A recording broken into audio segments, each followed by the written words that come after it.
Second next stage news చదివే వాళ్ళు ఇంకొంచెం చిన్నగా అయ్యారు, అది ఇంకొంచెం పెద్దగా అయింది, కింద ఒక స్క్రోల్ లైన్ స్టార్ట్ అయింది.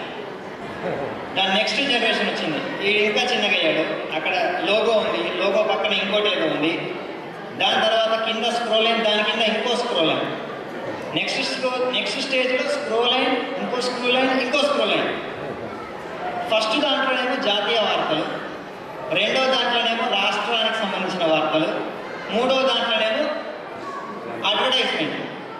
ఎప్పుడైనా మీరు ఆ మూడు కలిపి చదివారా?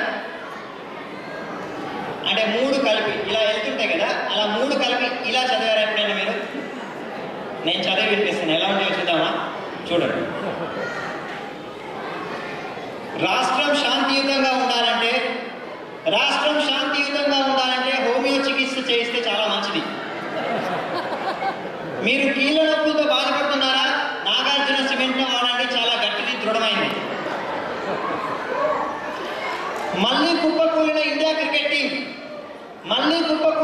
క్రికెట్ టీం పూర్తి బాధ్యత నాదే అంటున్న మల్లికా షరావత్. దీనికి సంపూర్ణ మద్దతు ప్రకటించిన హోంమంత్రి చిదంబరం. మళ్ళీ ఊపందుకున్న రియల్ ఎస్టేట్ వ్యాపారం, కేసీఆర్ ఇంట్లో చర్చలు అదుర్స్ అంటున్న ఎన్టీఆర్. పట్టణంలో జోరుగా సాగుతున్న వ్యభిచారం, ధరలు తగ్గించాలని డిమాండ్ చేస్తున్న యువకులు, స్తంభించిన ఉత్పత్తి. ఒకవేళ ఓకే, ఇది పక్కన పెట్టాం. 2040లో న్యూస్ ఎలా ఉంటాయో చెప్పాలా? అంటే అడ్వాన్స్డ్గా ఇంకొక 20-30 సంవత్సరాల తర్వాత న్యూస్ ఎలా ఉంటాయో చూద్దాం. తండ్రి తాత పాత్రలో చాలా బాగా రాణిస్తున్న చిరంజీవి హైదరాబాద్లోని ఒక కాన్వెంట్ స్కూల్లో తెలుగు మాట్లాడుతూ పట్టుబడ్డ ఒక యువకుడు. లట్టి కప్పులో భారీగా ట్రాఫిక్ జామ్, 2-3 వారాల్లో కోలుకుంటుందని చెప్పారు. ఎవరైనా 1 వీక్లో ఇంటికి వెళ్ళాలంటే కుక్కట్పల్లి వైపుగా వెళ్ళాల్సిందిగా కమిషనర్ చెప్పాడు.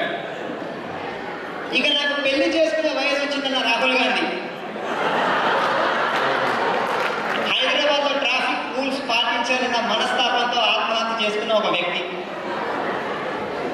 2,32,56,300 200 ఎపిసోడ్ ప్రసారమైన మొబైల్ రేపు సీరియల్.